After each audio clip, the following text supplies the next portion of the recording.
Evangelio del día lunes 27 de enero de 2025. Lunes de la tercera semana del tiempo ordinario. Lectura del Santo Evangelio según San Marcos, capítulo 3, versículos del 22 al 30.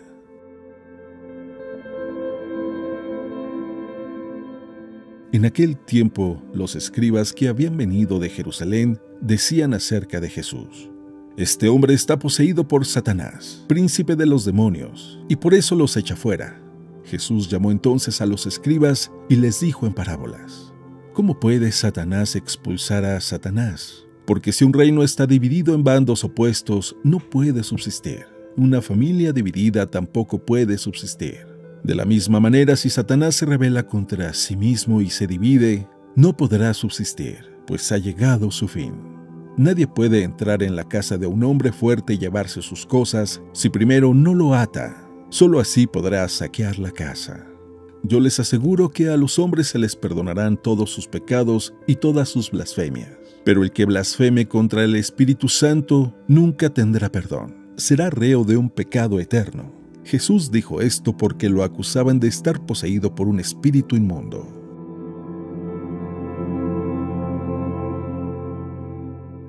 Palabra del Señor.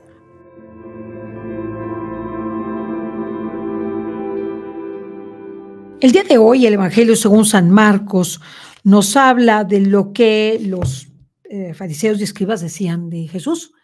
Ellos afirmaban que era un hombre poseído por Satanás y príncipe de los demonios, y por eso echaba fuera a los demonios, y Jesús, con toda la autoridad, les hace ver que un reino dividido, si Satanás expulsara a sí mismo o a sus amigos, pues estaría dividido, y un reino dividido no puede subsistir. Y eso es muy importante que lo entendamos. Por eso los trascendentales de Dios son, en primer lugar, que Él es unidad. La división procede del enemigo de Dios. Y entonces cuando nosotros vemos división en cualquier asunto, en cualquier circunstancia o problema de la vida, estemos seguros que ahí está metido Satanás. Cuando unos nos ponemos contra otros, cuando hacemos partidos, cuando hablamos mal de los otros, aunque estemos en el mismo apostolado, cuando criticamos a los demás sin fundamento, cuando no por hacer una evaluación, sino simplemente por desprestigiarlos. Todo eso es precisamente división y el chisme proviene de Satanás. Así que es muy fácil detectarlo en la división. Y por eso Jesús les dice, un reino dividido no puede subsistir.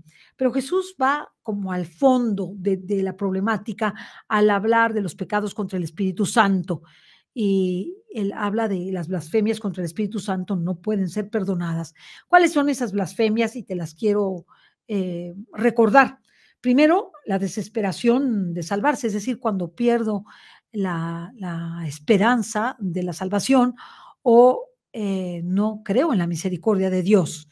Cuando no creo en su misericordia y cuando digo es que Dios no me puede perdonar, lo que le pasó a Judas Iscariote, el traidor de Jesús, pues él por eso se suicidó y por eso, pues, ¿verdad? No sabemos lo que haya ocurrido con él, pero por eso las palabras de Jesús: más te valdría no haber nacido. La desesperación en la salvación o la falta de creer en la misericordia de Dios para salvarnos.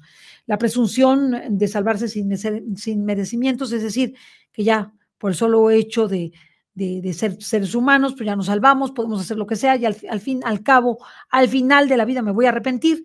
Esto que muchas personas dicen, al final de mi vida me arrepentiré y ya tomaré cartas en el asunto sobre mi alma, pues es quererse salvar sin ningún merecimiento, es decir, sin hacer ningún esfuerzo, simplemente, bueno, ya me arrepentí, ya me salvé, ¿no? Y al final ya me confieso y ya me salvé, o pido perdón a Dios y ya me salvé. No, así no es la salvación. Hay que luchar por la salvación, hay que efectivamente sentir arrepentimiento y eso no se siente sin trabajarlo. Siguiente, la contumacia en el error o la impugnación de la verdad conocida. Pues todos aquellos que han enarbolado la ideología de género sin fundamento, sabiendo que están equivocados y solamente por sus intereses, por ejemplo, serían perfectamente, entrarían dentro de de esta calidad, ¿verdad? El no, la contumacia en el error, el saber que estoy en el error, el saber que estoy equivocado, que no tengo la verdad y que la verdad es otra y que la verdad es la del Evangelio y la de los mandamientos y no quererla seguir por mis propios intereses económicos, morales, políticos, sociales. Y de eso tenemos pues muchos políticos están dentro de esta medida, sin juzgarlos ni diremos nombres, pero muchos que no aprueban y defienden la vida, la familia, la libertad o las libertades individuales, pues están precisamente en esta tesitura, es la contumacia o la impugnación de la verdad conocida, la contumacia en el error. Luego la envidia o pesar sobre la gracia ajena o los dones ajenos. Cuando nosotros espiritualmente envidiamos a alguien, decimos, ¿por qué este tiene tantos dones? ¿Por qué este tiene tantas gracias? Si yo me lo merezco más, yo soy mejor. Y le hacemos mal a esa persona y hablamos mal de esa persona, pues precisamente esa envidia, a pesar de la gracia ajena, es un pecado contra el Espíritu Santo. Y finalmente la impenitencia final, es decir, no arrepentirse. Hay personas que durante toda su vida hacen muchas conductas contra Dios, pero incluso al final de su vida, teniendo la oportunidad de arrepentirse, no lo hacen. Y tenemos esta historia de existe el infierno que te invito a leer, está yo creo que en Google, es la historia de dos secretarias, de dos chicas europeas que se conocen, una de ellas muy superficial y otra de ellas muy piadosa, y la superficial Dios la busca durante toda su vida, pero ella nunca, por más que escucha y tiene conciencia de que Dios la está llamando, nunca lo acepta. Primero, para perdonar a su padre, prefiere que se muera antes de perdonarlo. Segundo, al casarse y pudiendo tener una familia y no dedicarse solamente a su persona y a los bienes y a las joyas y a las fiestas, prefiere no tenerlos y pasársela bien y superficialmente. Y al final, cuando ya se la lleva el Señor, cuando va a un paseo con su esposo, que la quería mucho, ¿verdad? Y al cual había convencido de no tener hijos y de que será lo mejor, oyen sonar las campanas de la iglesia siendo domingo y no se detienen en la iglesia sabiendo que tenían que detenerse o sintiendo en sus corazones el llamado. Y al poco tienen un accidente, ella muere y su amiga que la quería mucho, que había luchado mucho por ella para que conociera la fe católica, se le aparece porque ella rezaba por su amiga. Y su amiga le dice, ya no reces por mí, me condené, ya perdí el alma tiene esta permisión de Dios de contarle por qué se pierde su alma y por qué se va y se condena al infierno. Pues esto es muy importante que lo sepamos, esta superficialidad que nos lleva a la impenitencia final de nuestra vida, nos lleva a la condenación eterna. Y hay otros pecados que claman al cielo, por ejemplo, el matar a alguien, el pecado de impureza, pero contra el orden de la naturaleza, aquellos que, por ejemplo, cometen impureza y negando su propia naturaleza masculina, femenina o humana, ¿verdad?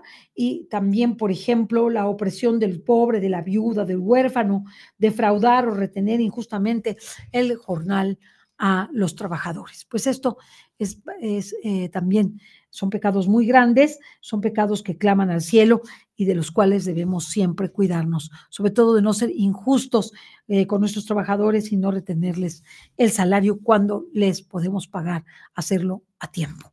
Muy bien, pues con esto nos damos cuenta de la importancia de no estar divididos, de la importancia de no pecar contra el Espíritu Santo, la importancia de no hacer pecados de estas graves que clamen al cielo. Que Dios te bendiga en este día en donde el Señor te hace este llamado de vivir en su unidad, porque ese es la oración que Jesús le hizo a su Padre, es en esa oración al Padre que está en el Evangelio según San Juan y donde dice, Padre, que sean uno como tú y yo somos uno, tú en mí y yo en ti, que sean perfectamente uno, seamos uno con Dios y por ello vivamos en el reino de la divina voluntad. Que Dios te bendiga.